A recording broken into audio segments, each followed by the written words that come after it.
Hello प्यारे बच्चों, कल हमने पहले नेक्स्ट वीडियो में अपना रसखान के सभी का भावार्थ पढ़ा था, अच्छे से एक्सप्लेनेशन देखा था। आज हम उसके क्वेश्चन आंसर और एमसीक्यू देखने जा रहे हैं। मैं प्रीति चौहान स्वागत करती हूँ आपका अपने यूट्यूब चैनल चौहान लर्निंग में। तो चलिए स्टार्ट करते हैं हम रसखान के सभी के कुछ क्वेश्चन आंसर। ठीक है, इसमें हम इसी के साथ में एमसीक्यू भी देख लेंगे। फर्स्ट क्वेश्चन है इसका कि ब्रजभूमि के प्रति कवि का प्रेम किन किन रूपों में अभिव्यक्त हुआ है।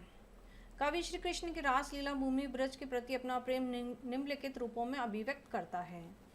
अब इसका जो आंसर है हम कुछ पॉइंट्स में लेंगे कि ब्रज भूमि जहाँ भगवान श्री कृष्ण निवास करते थे, उस भूमि के प्रति रसखान कवि का प्रेम किस किस रूप में अभिव्यक्त हुआ है। तो पहला पॉइंट हम देखते हैं कि कवि अब अगले जन्म में मनुष्य रूप में जन्म लेकर ब्रज में ग्वाल बालों के बीच बसना चाहता है। ठीक है, पहला पॉइंट क्या लिखेंगे कि कवि को अगर मनुष्य का जन्म मिले तो वो हमेशा ब्रज में ही, जहाँ भगवान श्री कृष्ण ग्वाल बालों के बीच में रहते थे, वहीं ब्रजभूमि में ग्वालों के बीच में ही बसना चाहता है। सेकंड पॉइंट है, वह पशु का अगर उसे जन्म मिले तो वह नंद बाबा की गायों के मध्य चरना चाहता है। थर्ड पॉइंट हम लिखेंगे कि वह उसी गोवर्धन पर्वत का हिस्सा बनना चाहता है जिसे श्री कृष्ण ने अपनी उंगली पर उठाया था। और अगर पक्षी, फोर्थ पॉइंट है कि पक्षी अगर बने अगले जन्म में तो वह उसी कदम के पेड़ पर बसेरा बनाना चाहता है जहाँ कृष्ण रास रचाया करते थे।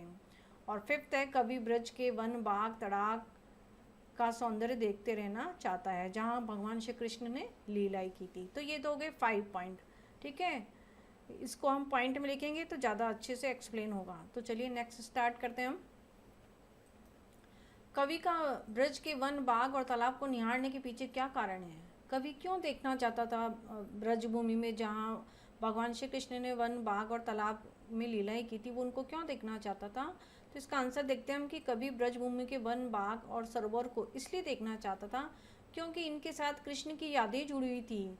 यहाँ पर भगवान श्री कृष्ण ने अपना समय बिताया था, बचपन में उन्होंने ग्वाल वालों के साथ यहाँ वही खेले थे, उन्होंने लीलाएं की थी और कभी इन्हीं में वे विहार किया करते थे। इसलिए कभी उन्हें देखकर धन्य हो जाता है क्योंकि भगवान श्री कृष्ण की वहाँ से यादें जुड़ी हुई थी। भगवान श्री कृष्ण ने वहाँ बचपन में खूब खेल कूद किए थे ना, छोटे बच्चे खेलते हैं तो उस जगह से एक अटैचमेंट हो जाता है हमको भी। तो ऐसे भगवान श्री कृष्ण ने वहाँ पर खूब लीलाएं की थी, अपने ग्वाल वालों के साथ खूब खेलते थे, वो सरोवर के किनारे, बगीचे में, तालाब के किनारे। तो ये सभी लीलाएं से कारण जो है ब्रजभूमि में वन बाग और सरोवर के किनारे, इन सभी चीज़ों से कवि को, रसखान जी को एक अटैचमेंट हो जाता है। इसलिए वे कहते हैं कि हमें ब्रज के वन बाग और सरोवर इसलिए वो देखना चाहते थे। तीसरा क्वेश्चन है इसका कि एक लकुटी और कामरिया पर कवि सब कुछ न्यौछावर करने को क्यों तैयार है। आंसर देखते हैं हम इसका कि कवि श्री कृष्ण का अनन्य भक्त है। रसखान जी जो है वो श्री कृष्ण के अनन्य भक्त हैं, है ना। और वह कृष्ण की हर वस्तु से प्रेम करता है, कृष्ण की हर वस्तु से प्रेम करता है, उनकी मुरली से प्रेम करते हैं, उनकी जो कामरिया है, कामरिया मतलब कंबल, जिसको वो अपने कंधे पर डाल के घूमते थे, तो उनकी सभी वस्तुओं से रसखान जी जो है प्रेम करते थे। जैसे गोपियाँ श्री कृष्ण की सब वस्तुओं से प्रेम करती थी, ऐसे ही रसखान जी भी भगवान कृष्ण की हर वस्तु से प्रेम करते थे। तो ये कहते हैं कि कवि श्री कृष्ण का अनन्य भक्त है और वह कृष्ण की हर वस्तु से प्रेम करता है। श्री कृष्ण गायों को चराते समय लकुटी और कामरिया अपने साथ रखते थे। भगवान श्री कृष्ण जब भी गायों को चराने जाते थे जंगल में, तो उनके हाथ में एक लकड़ी होती थी और उनके कंधे पर एक काली कंबल होती थी। और ये लकुटी और कामरिया कोई साधारण वस्त्र न होकर कृष्ण से संबंधित वस्तुएं थी।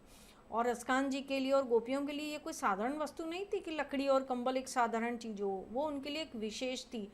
क्यों विशेष थी? क्योंकि वो भगवान श्री कृष्ण के से स्पर्श की हुई थी, इसलिए उसका विशेष महत्व होता है।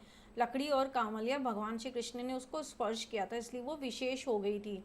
इसलिए कभी उन पर अब सब कुछ न्यौछावर करने को तैयार है। नेक्स्ट क्वेश्चन देखते हैं। सखी ने गोपी से कृष्ण का कैसा रूप धारण करने का आग्रह किया था, इसे अपने शब्दों में बताइए। आंसर देखते हैं हम कि मेरे विचार से रसखान कृष्ण के अनन्य भक्त हैं और वे किसी भी सूरत में कृष्ण का सानिध्य चाहते हैं। इससे उनकी भक्ति भावना तृप्त होती है, इसलिए वे पशु पक्षी या पहाड़ बनकर भी कृष्ण का संपर्क चाहते हैं। कि सखी ने गोपी से कृष्ण का कैसा रूप धारण करने का आग्रह किया था। सखी ने ये कहा था कि वह भगवान कृष्ण को पाने के लिए उनके लिए पीले वस्त्र धारण कर सकती है, अपने सिर पर मोर पंख लगा सकती है। जैसा जैसे भगवान श्री कृष्ण रहते थे वैसे वैसा वह स्वांग रच सकती है ना। भगवान कृष्ण के हाथ में लकड़ी होती थी और कंधे पर कंबल होती थी। तो ये कहती है कि वे किसी भी हाल में भगवान कृष्ण का सानिध्य मतलब भगवान का पास में उनको अपने पास में मौजूद पाना चाहती हैं, और इसलिए उनकी भक्ति भावना तृप्त होती है और इसी से उनकी भक्ति भावना को पुष्टि मिलती है, संतोष मिलता है, ये ताकत मिलती है कि उनकी भक्ति भावना इससे और अधिक बढ़ती है। इसलिए वे पशु पक्षी या पहाड़ बनकर भी कृष्ण का संपर्क चाहते हैं। इसलिए वे कहते हैं कि भगवान कृष्ण को पाने के लिए हमें पशु बनना पड़े, चाहे पक्षी बनना पड़े, चाहे पहाड़ बनना पड़े, हम हर स्थिति में वो सब बनेंगे जिससे भगवान कृष्ण का संपर्क रहा हो, है ना। तो गोपी जो है कहती है कि भगवान कृष्ण को पाने के लिए पशु का जन्म मिले तो मैं ग्वाल बालों के बीच में रहूंगी, पक्षी मिले तो कदम के पेड़ की डाली पर रहना चाहूँगी, पहाड़ का जन्म मिले तो मैं गिरी पर्वत का पहाड़ बनना चाहूँगी। इसलिए वे कहती है कि जैसे जैसे भगवान श्री कृष्ण पीले वस्त्र धारण करके रहते थे वैसे ही मैं पीले वस्त्र धारण करूँगी, उसी प्रकार मैं मोर पंख लगाऊंगी। तो इसलिए एक सखी अपनी गोपी से कहती है कि ऐसा ही रूप मुझे धारण करना अच्छा लगता है, क्योंकि इससे मुझे भगवान श्री कृष्ण मेरे साथ हैं, मुझे ऐसा अनुभव होता है। नेक्स्ट क्वेश्चन देखते हैं हम। आपके विचार से कवि पशु पक्षी और पहाड़ के रूप में श्री कृष्ण का सानिध्य क्यों प्राप्त करना चाहता है? ये भी उससे मिलता जुलता आंसर है। देखते हैं हम इसका आंसर कि कवि पशु पक्षी और पहाड़ के रूप में श्री कृष्ण का सानिध्य इसलिए पाना चाहता है क्योंकि वह श्री कृष्ण का अनन्य भक्त है। कृष्ण भगवान से जो रसकान जी है, जैसे गोपियाँ श्री कृष्ण से अनन्य प्रेम करती है, ऐसे रसकान जी भी श्री कृष्ण से बहुत ज़्यादा प्रेम करते थे, और वह हर जन्म में हरे रूप में अपने इष्ट देव श्री कृष्ण का सामने पाना चाहते थे। और हर जन्म में चाहे उन्हें मनुष्य जन्म मिले, चाहे पशु का जन्म मिले, चाहे पक्षी का जन्म मिले, चाहे पहाड़ का पत्थर ही क्यों ना बने, वे हर जन्म में श्री कृष्ण को अपने पास में पाना चाहते थे। तो वह ब्रजभूमि के पशु पक्षी और पहाड़ में श्री कृष्ण की निकटता महसूस करते थे। उन्हें ब्रजभूमि के पशु पक्षियों में, है ना, पहाड़ में, बगीचों में, वन में, तालाब में, सब जगह उनको श्री कृष्ण का सानिध्य महसूस होता था। इसलिए वे कहते हैं कि मैं पशु पक्षी और पहाड़ के रूप में श्री कृष्ण का सानिध्य पाना चाहता हूँ। अगर मुझे पक्षी का जन्म मिले तो भी ब्रजभूमि में रहना चाहता हूँ, पहाड़ का जन्म मिले, चाहे पक्षी का जन्म मिले, चाहे मनुष्य का जीवन मिले, मैं हर जन्म में श्री कृष्ण का सानिध्य प्राप्त करना चाहता हूँ। इसलिए वे पशु पक्षी और पहाड़ के रूप में श्री कृष्ण को अपने पास में पाना चाहते थे। नेक्स्ट आंसर देखते हैं हम इसका। चौथे सवय के अनुसार गोपियाँ अपने आप को क्यों विवश पाती हैं? इसका उत्तर देखते हैं हम कि इस सवैये के अनुसार गोपियाँ कृष्ण की मुरली की मधुर तान तथा मनोहर मुस्कान के कारण अपने आप को विवश पाती हैं।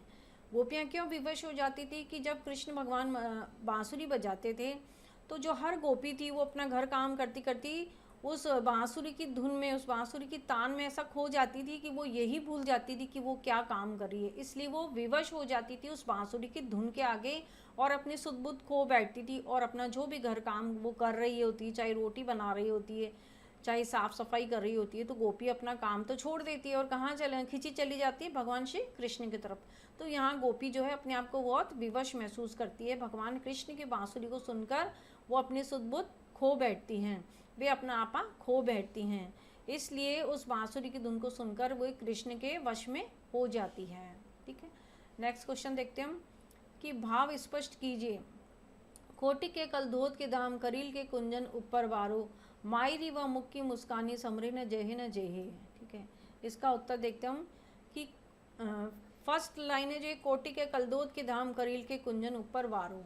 ठीक है, इसका पहले भावार्थ में मैंने इसके आंसर बता दिए थे आपको कि कोटिक मतलब इसका अर्थ कोटिक मतलब करोड़ों, कलधोत मतलब सोने के भवन, और करील के कुंजन में कटीली झाड़ियाँ, ऊपर वारो मतलब सब न्यौछावर है। क्या न्यौछावर है कि इस पंक्ति में कवि रसकान जी श्री कृष्ण से जुड़ी हुई वस्तुओं के माध्यम से उनके प्रति अपना अनन्य प्रेम प्रकट करते हुए कहते हैं कि श्री कृष्ण गोप गोपियों के साथ इन करील के कुंजों की छांव रास लीला रचाया करते थे, जहाँ झाड़ियाँ थी, है ना, कटीली झाड़ियाँ थी, जहाँ पेड़ पौधे थे, वन थे, बगीचे थे, यहाँ सब भगवान श्री कृष्ण ने गोपियों के साथ रास लीलाएँ की थी। इसलिए ये जगह रसखान जी को और गोपियों को बहुत ही प्रिय है। तो ये कवि कहते हैं कि कवि के लिए इन करीन कुंजों का अत्यधिक महत्व है, इन बाग बगीचों का, इन कटीली झाड़ियों का अत्यधिक महत्व है, क्योंकि इन कुंजों को सैकड़ों स्वर्ण भवनों से भी ज़्यादा प्रिय कीमती मानता है। कवि इन बाग बगीचों को, इन कटीली झाड़ियों को, इन वनों को, इन जंगलों को किससे अधिक कीमती मानता है? सोने के करोड़ों भवन से भी। क्यों? क्योंकि यहाँ पर भगवान श्री कृष्ण ने गोपियों के साथ रास लीलाएं की थी। इसलिए कवि ये कहता है कि इन कटीली झाड़ियों में, इन वन में, इन बगीचों के ऊपर मैं क्या न्यौछावर करता हूँ? करोड़ों सोने के भवन। क्योंकि जो सुख इन कटीली झाड़ियों में, इन वन में, इन बाग बगीचों में है, वो सुख सोने के करोड़ों महल में नहीं है। क्योंकि इन कटीली झाड़ियों में ही मुझे श्री कृष्ण और गोपियों का एहसास होता है, श्री कृष्ण का सानिध्य प्राप्त होता है, श्री कृष्ण मेरे पास हैं, या श्री कृष्ण की जो सानिध्य, जो भक्ति है, वो मुझे यहाँ पर बहुत ही अटूट महसूस होती है। इसलिए वो अपने सोने के करोड़ों भवन भी इन कटीली झाड़ियों पर न्यौछावर करना चाहते हैं। दूसरा कह कि मायरी व मुख की मुस्कानी समरी न जेहे न जेहे न जेहे। इसका अर्थ देखते हैं हम कि भाव गोपी को श्री कृष्ण की मुस्कान इतनी सुंदर लगती है कि उसे देखकर वह अपना होश हवास खोकर विवश हो जाती हैं। श्री कृष्ण जब मुस्कुराते थे, बांसुरी बजाते बजाते भगवान मन मन मुस्कान जब मुस्कुराते थे मन ही मन में, तो जो गोपियाँ थी वो भगवान श्री कृष्ण की इस मधुर मुस्कान के आगे विवश हो जाती थी और वह अपना होश हवास खो बैठती थी और वह स्वयं को संभाल नहीं पाती थी, अपना आपा खो बैठती थी, कृष्ण के प्रति पूर्णतया समर्पित हो जाती थी। कृष्ण की तो जो मधुर मुस्कान थी, उस मधुर मुस्कान में गोपियों को एक आकर्षण महसूस होता था और उस मधुर मुस्कान के आगे वो यही भूल जाती थी कि वो क्या काम कर रही हैं और वो अपनी सुध बुध खो बैठती थी। इस प्रकार गोपियाँ जो है श्री कृष्ण के प्रति पूर्णतया अपने आप को समर्पित करती हैं। नेक्स्ट क्वेश्चन, कालिंदी कूल कदम की डारिन में कौन सा अलंकार है? इसमें क वर्ण बार बार आ रहा है, जैसे कालिंदी में क, कूल क, कदम क, तो बार बार जब एक वर्ण की आवृत्ति होती है तो वहाँ पर कौन सा अलंकार आएगा? अनुप्रास अलंकार। तो यहाँ पर क वर्ण बार बार आ रहा है, तो इसलिए यहाँ पर अनुप्रास अलंकार होगा। ठीक है, नेक्स्ट क्वेश्चन देखते हैं हम कि काव्य सौंदर्य स्पष्ट कीजिए। या मुरलीधरन की अधरान धरी अधरा न धरूंगी। उत्तर देखते हम कि उक्त पंक्ति का काव्य सौंदर्य निम्नलिखित है। भाव सौंदर्य देख लेते हम कि एक गोपी अपनी सखी के कहने पर श्री कृष्ण के समान ही वस्त्राभूषण धारण कर तो लेती है, पर वह श्री कृष्ण की मुरली को अपने होठों पर नहीं रखती। क्यों नहीं रखती? एक गोपी दूसरी सखी से कहती है कि भगवान श्री कृष्ण को पाने के लिए वह श्री कृष्ण का जैसे ही स्वांग रचेगी, श्री कृष्ण के जैसा स्वांग मतलब वैसी वेशभूषा पहनना, पीला वस्त्र पहनना, वैसे ही मोर पुकुट लगाना, लकड़ी हाथ में लेना, कंबल धारण करना, ना पीताम्बर होना। तो कह रही कि ये सब करके मैं भगवान श्री कृष्ण के जैसा आवरण तो पहन लूँगी, लेकिन एक काम नहीं करूँगी। क्या नहीं करूँगी? कि श्री कृष्ण की जो मुरली है उसको मैं अपने अधरा पे, अधरा मतलब होठों पर ना धरूँगी, मतलब नहीं रखूँगी। क्यों? क्योंकि इस पंक्ति में गोपी का मुरली के प्रति ईर्ष्या भाव प्रकट हुआ है। ईर्ष्या भाव मतलब वे जो मुरली, कृष्ण की मुरली को अपनी सौतेली मानती थी, सौत मानती थी। क्यों? क्योंकि जो भगवान श्री कृष्ण उस मुरली को हमेशा अपने होठों से चिपकाए रखते थे। तो गोपियाँ कहती हैं कि ये मुरली हमारी सौतन है, क्योंकि भगवान श्री कृष्ण के हमेशा होठों पर लगी रहती है। इसलिए मैं सारे काम करूँगी, भगवान श्री कृष्ण को जो जो चीज़ें प्रिय हैं, पीताम्बर, लकड़ी, कंबल, मोरपंख, ये सब तो धारण करूँगी, लेकिन इस मुरली को अपने होठों से नहीं लगाऊंगी, क्योंकि ये हमारी सौतन है। तो यहाँ पर मुरली के प्रति गोपियों का ईर्ष्या भाव प्रकट हुआ है। ये तो हो गया इसका भाव सौंदर्य। अब इसका शिल्प सौंदर्य, काव्य सौंदर्य हम देखते हैं। तो इसको पॉइंट में लिखेंगे हम। काव्यांश में ब्रजभाषा की मधुरता निहित है और काव्यांश रचना यहाँ पर सवैया छंद में हुई है। ठीक है, और य तथा र वर्णों की बार बार आवृत्ति के कारण यहाँ पर अनुप्रास अलंकार है। मुरलीधर तथा अधरान होठों पर, अधरान होठों पर नहीं में यम के अलंकार है। ये बहुत इंपॉर्टेंट है, ये किसी न किसी प्रकार क्वेश्चन पूछ ही लिया जाता है एग्जाम पे, तो उसको देख लेना कि मुरलीधर, एक तो म बार बार आया तो यहाँ अनुप्रास अलंकार तो यहाँ भी हो गया। दूसरी तरफ यहाँ अधरान और अधरान ये एक ही शब्द है, बार बार दो शब्द एक बार आया, लेकिन यहाँ पर इसका अर्थ अलग अलग है। एक अधरान का मतलब है होठों पर धारण किया हुआ और एक अधरान का मतलब है होठों पर नहीं। तो जब दो शब्द दो बार आता है, एक ही शब्द दो बार रिपीट होता है लेकिन उसका अर्थ अलग अलग होता है, तो वहाँ पर कौन सा अलंकार होता है? यमक अलंकार। ठीक है, एक अदरान का मतलब है होठों पर और एक अदरान का मतलब है होठों पर नहीं, तो यहाँ पर दोनों के अलग अलग अर्थ हैं, इसलिए इसका यहाँ पर यमक अलंकार होगा। फिफ्थ पॉइंट है इसकी, काव्यांश में माधुर्य गुण व्याप्त है। ठीक है, ये तो हो गए इसके पाठ्य पुस्तक के आपके पीछे के क्वेश्चन। अब हम कुछ इंपॉर्टेंट एमसीक्यू क्वेश्चन भी देख लेते हैं।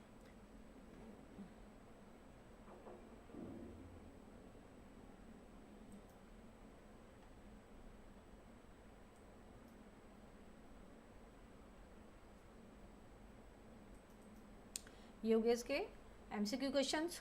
ठीक है, तो स्टार्ट करते हैं हम एमसीक्यू क्वेश्चन। फर्स्ट है इसका, कवि रसखान किसके अनन्य भक्त थे? इसका आंसर होगा श्री कृष्ण के। ठीक है, सेकंड है, ये जो एक एक लाइन के क्वेश्चन आंसर है लेकिन ये बहुत इंपॉर्टेंट है। इन पूरे 40 क्वेश्चंस जो हैं, 40-45 जितने भी हैं, इनमें पूरा लेसन आपका कवर हो गया है, तो इसको ज़रूर, ये बहुत इंपॉर्टेंट है। एक एक लाइन के क्वेश्चन आंसर है लेकिन ये पूरा लेसन कवर कर रहे हैं, तो इसको ज़रूर से अच्छे से आप देख लेना और याद कर लेना। एक बार रीडिंग करेंगे ना, उससे भी समझ में आ जाएगा, उससे भी याद हो जाएगा। तो चलिए देखते हैं हम कि कवि रसखान किसका अनन्य भक्त है? श्री कृष्ण के। रसखान के सवैये का मूल भाव क्या है? कृष्ण भक्ति या कृष्ण के प्रति अनन्य प्रेम। ठीक है, रसखान अगला जन्म मनुष्य का लेकर कहाँ रहना चाहते थे? कहाँ रहना चाहते थे रसखान जी? गोकुल धाम में। ठीक है, अगला क्वेश्चन है, अगर रसखान को अगला जन्म मनुष्य का मिलता तो वो गोकुल में किस रूप में रहना चाहते थे? किस रूप में रहना चाहते थे? एक ग्वाले के रूप में। ठीक है, अगला जन्म फिफ्थ क्वेश्चन इसका, कि अगला जन्म पशु का मिलने पर रसखान क्या करना चाहते थे? गाय बनकर नंद बाबा की गायों के बीच चढ़ना चाहते थे। रसखान अगले जन्म में किस जगह का पत्थर बनना चाहते थे? गोवर्धन पर्वत का। गोवर्धन पर्वत की क्या खासियत है? उसे भगवान श्री कृष्ण ने अपनी तर्जनी उंगली पर उठाया था। ठीक है, पक्षी बनकर रसखान कहाँ अपना बसेरा बनाना चाहते थे? यमुना किनारे स्थित कदम के पेड़ की डाली में। कालिंदी किसका पुराना नाम है? कालिंदी यमुना नदी का पुराना नाम है। श्री कृष्ण कहाँ मुरली बजाया करते थे?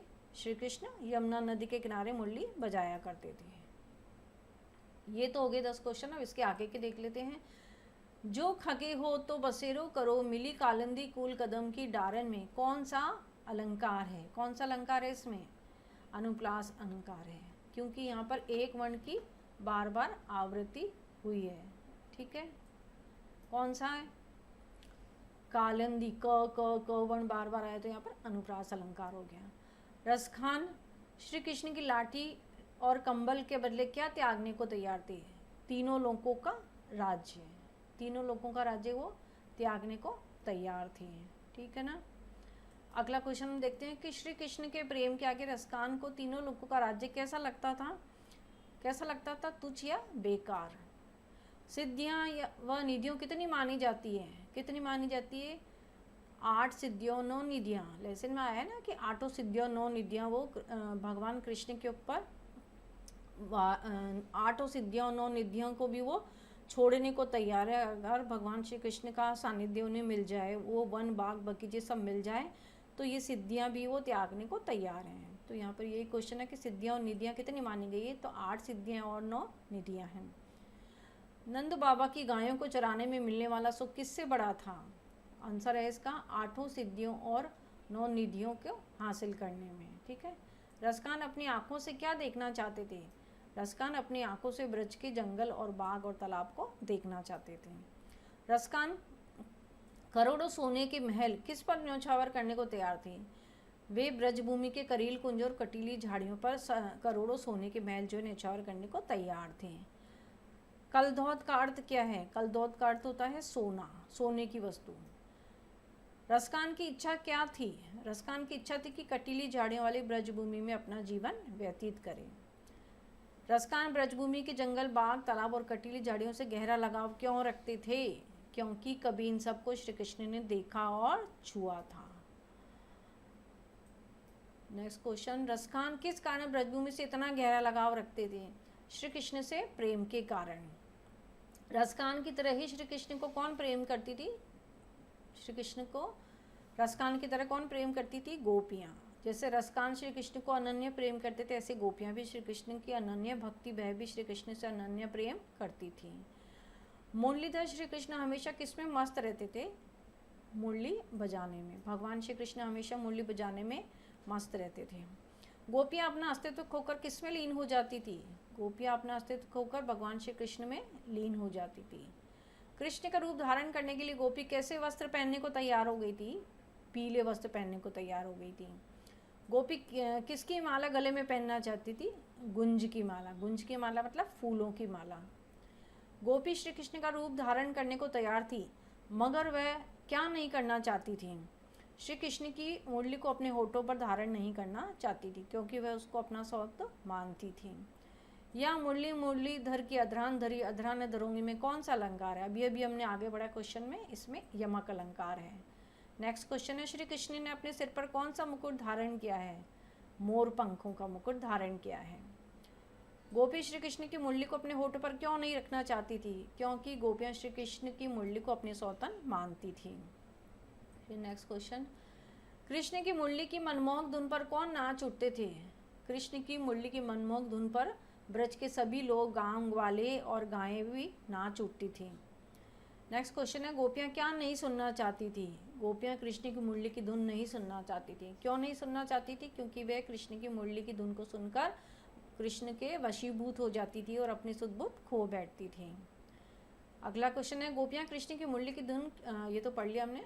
कृष्ण की मनमोहक मुस्कान किसे सम्मोहित करती थी? श्री कृष्ण की मधुर मुस्कान गोपियों को सम्मोहित करती थी।